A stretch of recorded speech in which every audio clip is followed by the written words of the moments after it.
Continuamos, 33 minutos, pasan de las 10 de la mañana, llegamos a los 3.000, ahora vamos por los 5, como dice Pau en el chat de YouTube, así que de esta forma, sí, están todos comprometidas a que lleguemos a los 5.000 suscriptores en el canal de YouTube y obviamente a muchos más ahí y en la comunidad de Trinchera, que recuerden que hoy hay premio de una pizza de Kenoma para retirar para quien esté suscripto.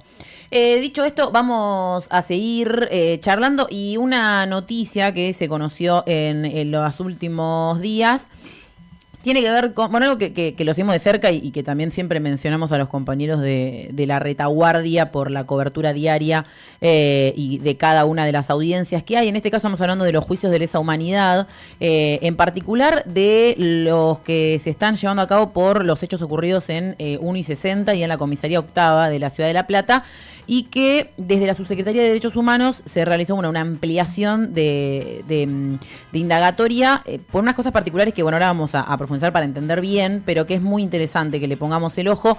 Y estamos aquí ya en el estudio, en piso, con Verónica Bogliano, abogada y directora de querellas por crímenes de lesa humanidad de la Subsecretaría de Derechos Humanos, con quien hemos tenido, por suerte, la posibilidad de hablar en varias ocasiones y tenemos el gusto de tenerte acá en el piso. ¿Cómo andás? Hola chicos, ¿cómo andan? No, yo muy bien y contenta de que también reproduzcan estas noticias que por ahí en los grandes medios o en muchísimos medios no se hacen eco y no se dicen, no se cuentan, y es tan necesario que se puedan conocer.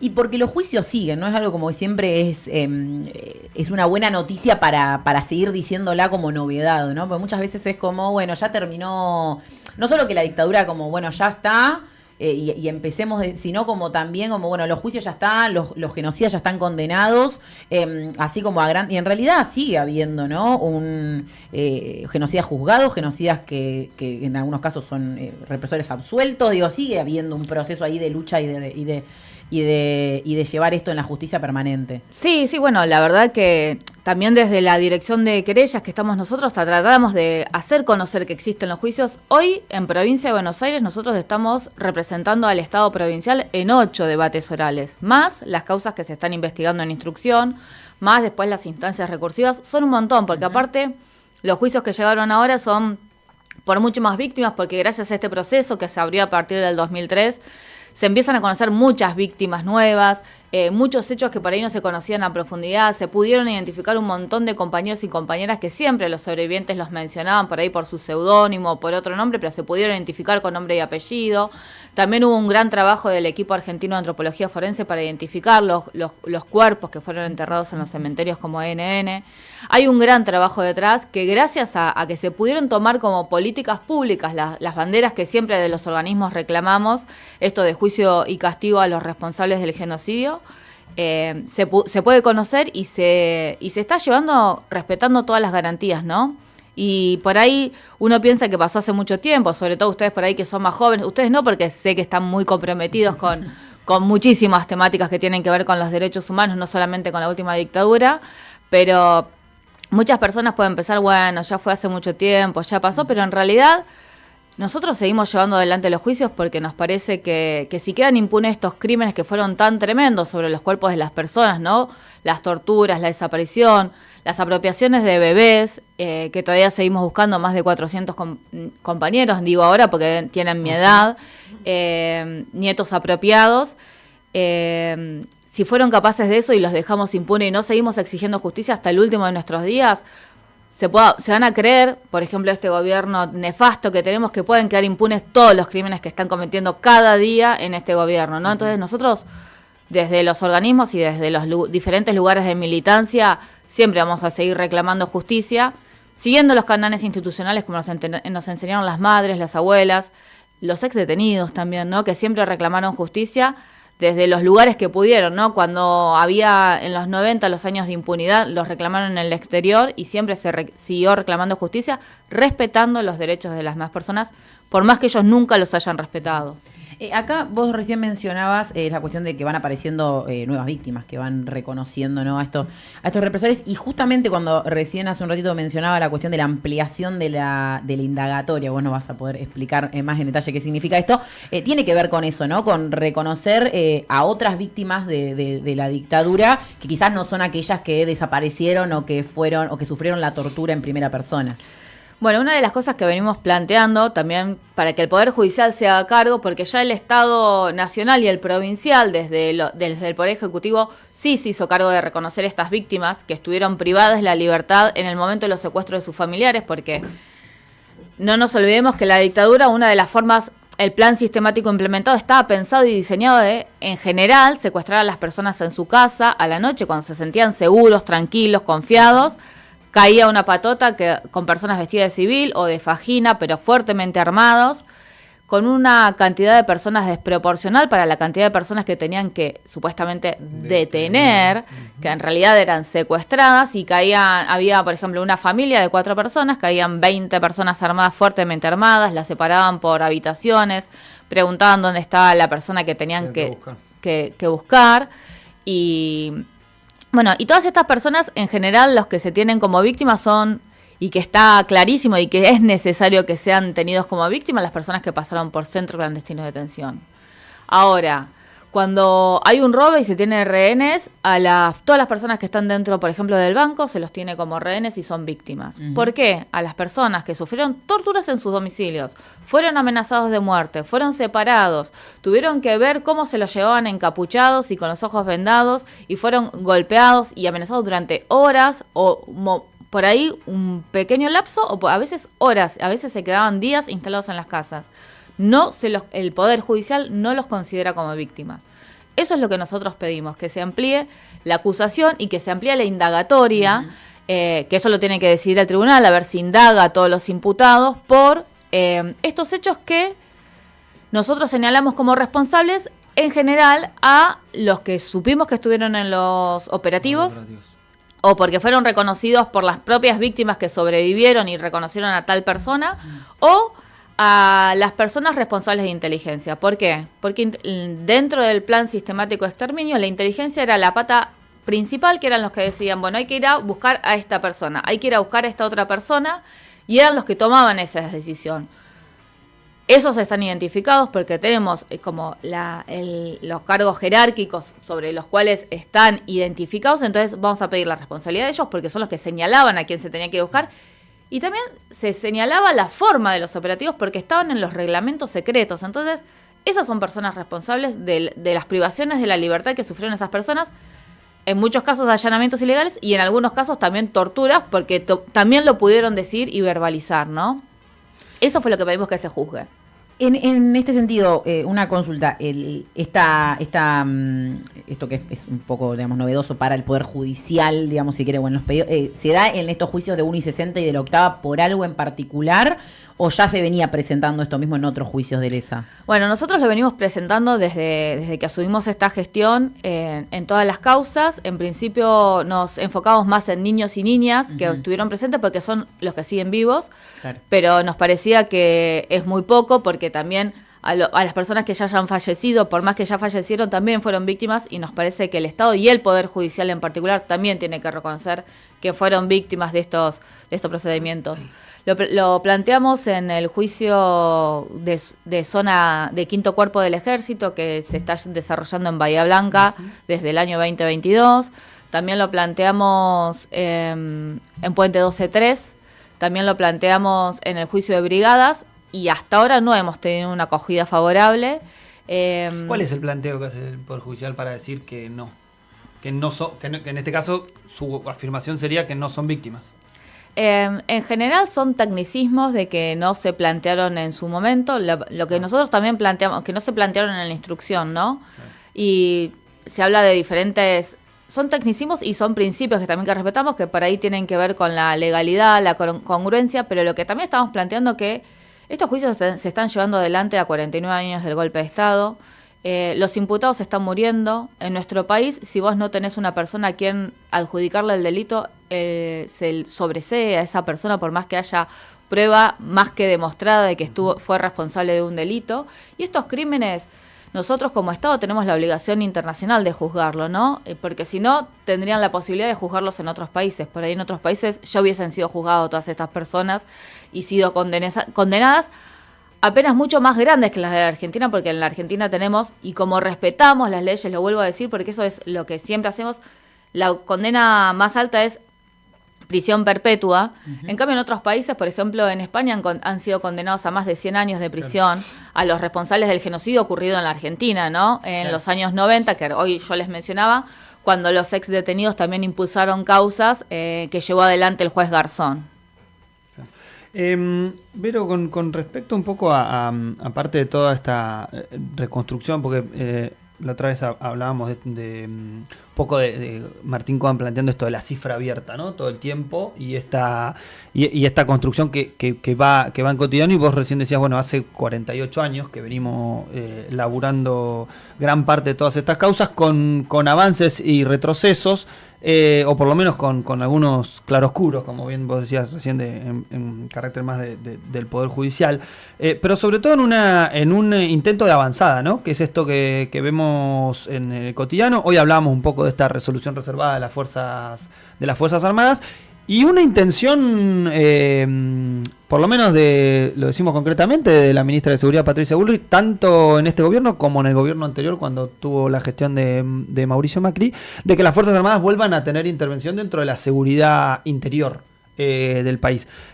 Parte de todo esto, que es algo que también, se ratificó en una ley del 91, pero parte de este accionar de las Fuerzas Armadas entra en alguno de estos procesos, no solamente la ilegalidad con la que la dictadura genocida avanzó, sino además ese tipo de funcionamiento de las Fuerzas Armadas. Bueno, las Fuerzas Armadas se dedicaban a detener personas, perseguir a los mismos miembros de la sociedad, ¿no? Eso, al detenerlos, tenerlos secuestrados en centros clandestinos. Es muy similar esta propuesta que hace Bullrich de permitirle a las Fuerzas Armadas detener a personas acá. Las Fuerzas Armadas están para defender nuestra soberanía, están para defender otros intereses, y que los tengan distraídos, y yo entiendo que es a propósito también, ¿no? Todas estas medidas para que repriman a los jubilados, para estar movilizándolos en diferentes cuestiones que tienen que ver con la persecución interna. Está muy vinculado a algunas cuestiones también con la dictadura, pero también es para que se distraigan y para que no vean qué es lo que realmente tienen que defender, ¿no? Tienen que defender todos nuestros recursos naturales, tienen que defender todas nuestras fronteras, pero en el sentido de proteger a todos los ciudadanos y a todos nuestros recursos que tenemos que defender, ¿no? Y eso es una distracción, ¿no? Perseguirnos a nosotros mismos, a nuestros hermanos, ¿no? Porque en definitiva las Fuerzas Armadas son necesarias, y son necesarias que las tenga un país, y las tenemos que cuidar, pero tienen que entender que nos tienen que defender a todos nosotros, y no perseguirnos a nosotros, golpearnos a nosotros, golpear a los jubilados,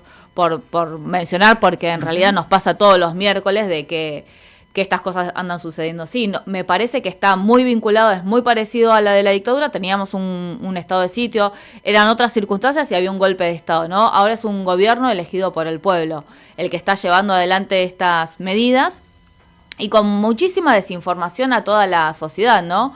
Esta desinformación que habilita, que permite y que sigue sosteniendo que se puedan llevar adelante estas irregularidades, estas ilegalidades en un montón de circunstancias que nos ponen en jaque a nosotros y que ponen en juego muchísimos de nuestros recursos. Hablo de los recursos porque sí, los recursos naturales son fundamentales para poder desarrollarnos, no solamente a nivel de minería, a nivel de pesca, marítimo, todo lo que hablan también de las Islas Malvinas o el poco predominio. Bueno, no nos olvidemos que nuestra ministra ha dicho, bueno, yo les regalaría las Islas Malvinas si nos dan algunas vacunas cuando fue el tema de la pandemia.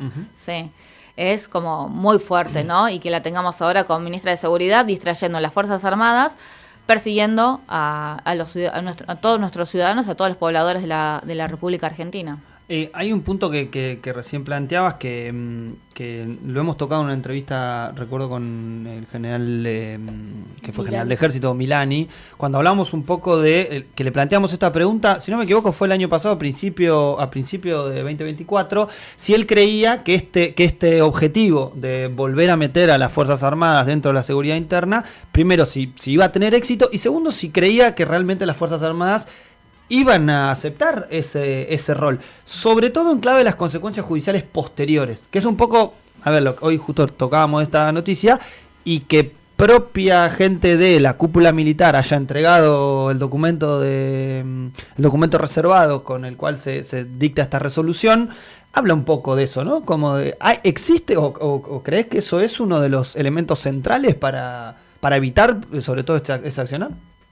¿Te referís al laburo que hacen ustedes en clave de la, no solamente de la búsqueda de justicia, en los juicios de lesa o por ejemplo, yo creo que en realidad es eso, tenemos un gobierno que es reivindicador de la dictadura. Nosotros seguimos avanzando, no nos quedamos, por más que nos vayan a decir que no, o puede ser, yo creo que el Poder Judicial siempre viene como retrasado a las demandas sociales, siempre, viene como muy atrasado.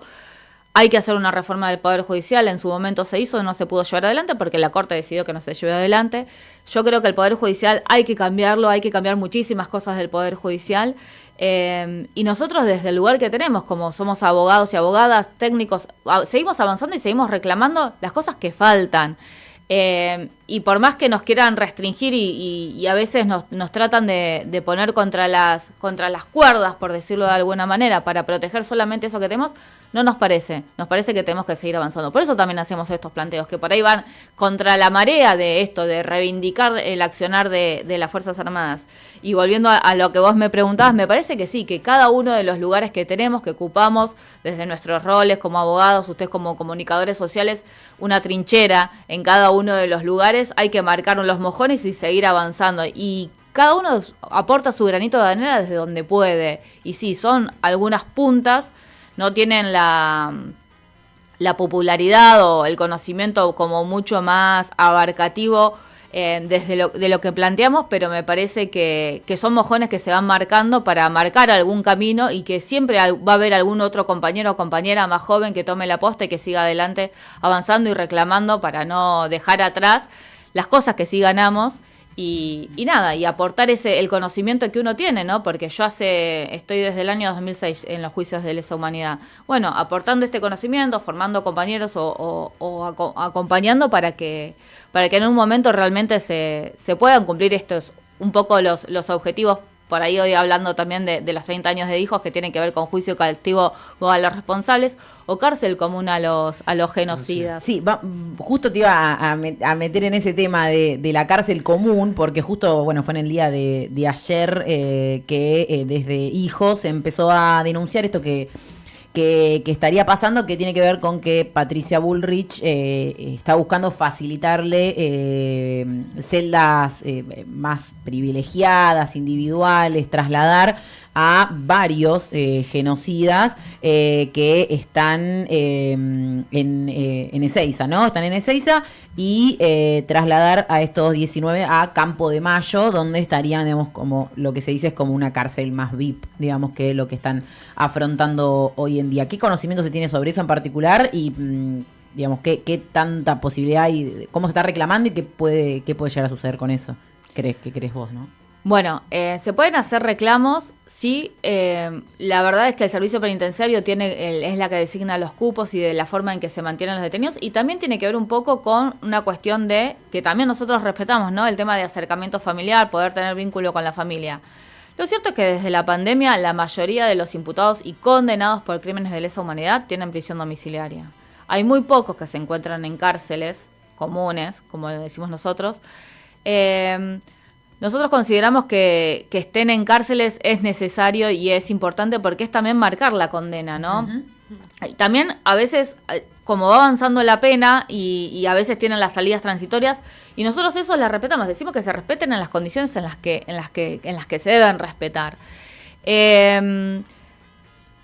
Siempre yo lo tomo como una forma de provocación, ¿no? Querer y salir a dar a conocer o plantear que lo lleven a una cárcel VIP.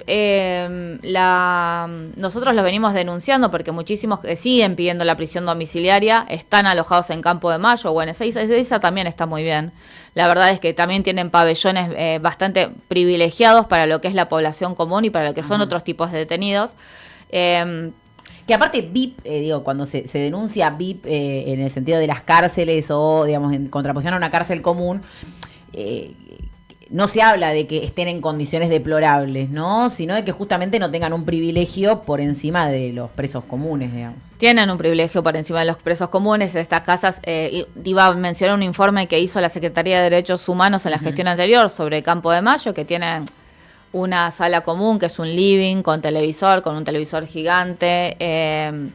Tienen gimnasio, tienen para hacer jardinería, tienen para salir al jardín todo el tiempo que quieran, tienen para hacer las caminatas que necesitan, porque encima son personas grandes que necesitan hacer caminatas. Entonces, por eso muchas veces piden ir a su casa, y después de que piden ir a su casa, piden salir a dar las vueltas a la manzana o ir al parque. O hace poco uno de los imputados que tiene salidas transitorias pedía 18 horas más porque tenía que ir hasta Buenos Aires para poder ir a su casa, y le dije, miren, hay 18 hay 8 líneas de colectivo que van directo de la cárcel a su casa, entonces no es necesario todas estas cuestiones que siguen planteando, pero siempre ellos van a seguir planteando tener más privilegios que los presos comunes. Los presos, cuando hablo de presos comunes me refiero a pabellones que están por ahí muchísimas horas encerrados en sus celdas, uno o con más cantidad de personas en las celdas que lo que está permitido. En cambio, en los pabellones en los que están los detenidos de lesa humanidad tienen su población, tienen menos detenidos de los que abarca ese pabellón.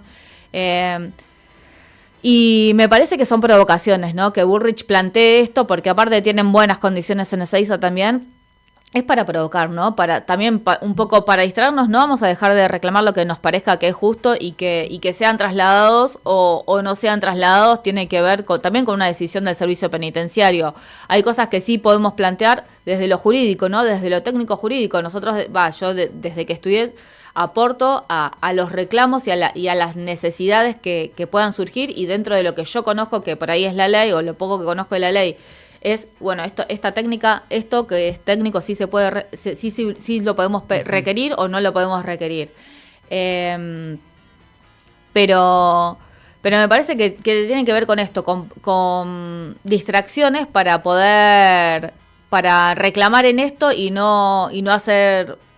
No es que no hacer caso, pero sí desgastarnos en otros reclamos que son tan genuinos y tan importantes, que nada, que empezamos a ver mucha hambre también en todo nuestro país, muchísimas cosas que por ahí hace muchísimos años que no se veían, porque seguimos, porque hay un montón de organizaciones que por ahí que están detrás, pero bueno, cada vez más compañeros van a los comedores a comer o a tomar la copa de leche, y eso es preocupante, ¿no? Y que también los persiguen a los compañeros que se encargan de darle de comer a sus vecinos.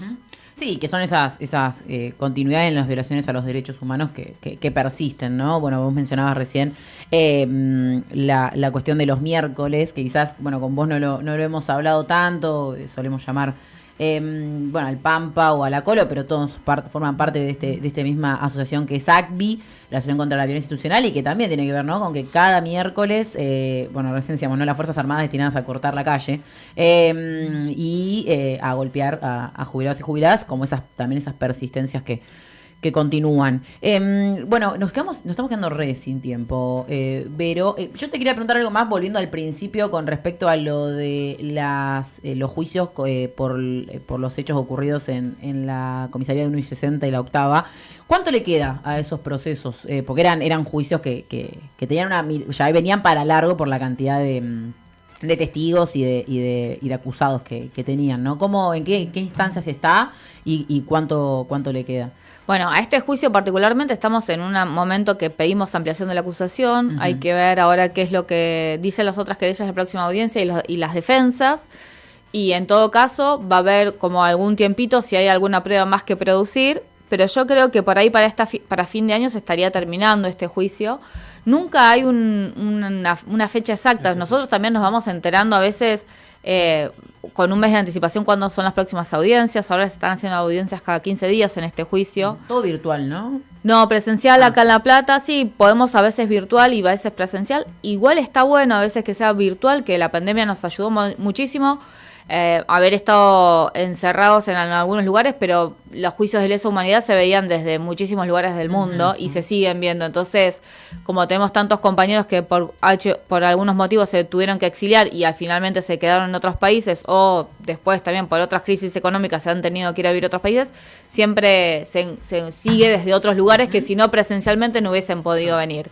Pero nos parece importantísimo la presencialidad. De hecho, desde la SUBSE estamos llevando a escuelas a los juicios para que conozcan, porque tampoco saben que existen los juicios y qué fue lo que pasó, ¿no? Y que tiene tanto que ver con nuestra realidad actual, y después vincular por qué esos juicios que lo que buscaron era degradar a la persona para imponer un plan económico, tiene tanto que ver con nuestra actualidad. Y bueno, esas son cosas que venimos trabajando también con las escuelas, porque una de las cosas que nos dimos cuenta también con la pandemia y con la distancia de la formación es que falta mucho conocimiento y que es tan necesaria la formación para poder tener un pensamiento crítico, porque si no empezamos a generar un pensamiento crítico, vamos a tomar por cierta todas las cosas que nos dicen y bueno, y eso es lo que hablábamos hoy al principio de la desinformación y que son tan importantes las radios y los programas como este.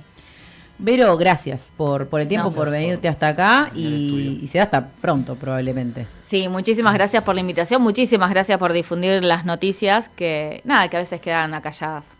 Verónica Bauliano, abogada, directora de querellas por crímenes de lesa humanidad de la Subsecretaría de Derechos Humanos de la provincia de Buenos Aires. Seguiremos obviamente de cerca esto y cómo responda también el Poder Judicial a este pedido y a todo lo que estuvimos charlando en este rato, como para que lo puedan reescuchar. Siempre saben todos los contenidos que han cargados en el canal de Trinchera TV. Van, TV. Buscan, me gustean, comparten, insultan a quienes escriben en los comentarios de manera instigadora.